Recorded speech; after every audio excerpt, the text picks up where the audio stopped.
How's it going, guys? Day three. This is my second lower body session of the week. Still on deload, so nothing too heavy. And again, I'm just going to each session, seeing how I feel, and go from there. Now, this day in particular, especially while starting things off with the box squat, I really wanted to spend as much time as I could, just trying to hone technique as much as possible and drive the cues that I want to enforce and apply once I then get back to upping the weight next week or the next coming weeks. So the aim here, hence why you see me kind of really like control the eccentric, is just more so for trying to like drive my knees out and just lower my hips down onto the box. So I want to really focus on just loading through, ironically, my hamstrings. And I say ironically because the hamstrings actually don't do much work during a squat. They kind of just stabilize the knee.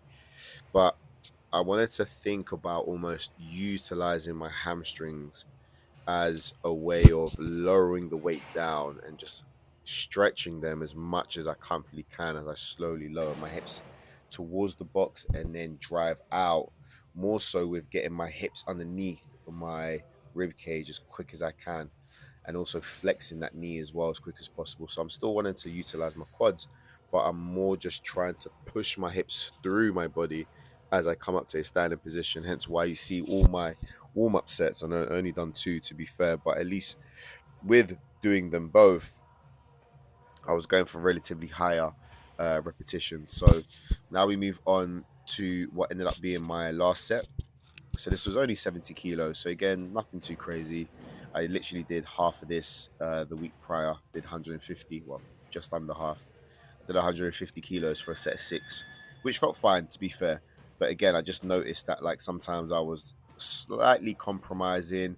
So this time around, especially with the weight being light, I just thought, let me really try and focus on the cues that I want to keep enforcing in my head and just focusing on that particular cue all the way through.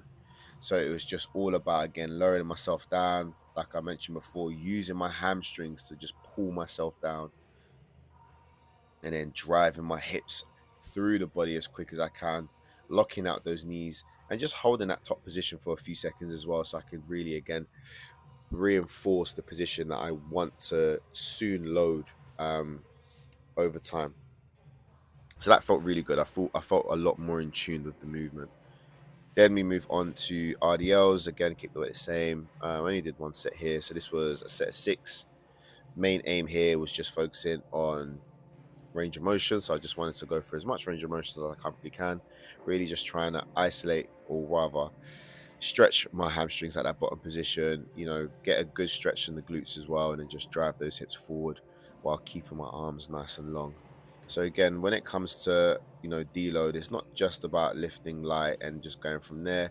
Use that opportunity to almost reset, recalibrate where you want to be, what you want to feel, and really like hone your form. I always sometimes tell people at the start, especially at the start when you're warming up, like focus on those little weak links that you're trying to address, but also reinforce the strengths that you have within the movement, because it's going to be a lot easier, and it would always be a lot easier to apply those changes and work on those things when the weight is light. There is no point going through your warm-up sets as if it's just another day in the park, and then all of a sudden when the weight gets heavier, you then start to take it serious. I've seen it far too many times. I've been a victim of it myself. I've worked with clients that have also gone through that same issue where, again, because it's warm up, they're just talking, we're having a conversation while they're warming up, and then when the weight gets heavy, all of a sudden they almost lose focus. And I kind of always just try to reinforce and be quite stern on them to be like, no, no, no, like we're warming up, warm up properly, like really go through the motions, focus on the things that I've been telling you to work on, but also you've also been noticing that you want to work on them as well. And it would always be easier to, like I said, reinforce them when the weight is light. So now we start getting into my accessories, and it's the same thing there with the accessories. Don't go too heavy. In this case, in particular, for me, I usually still push my accessories even on my deload weeks.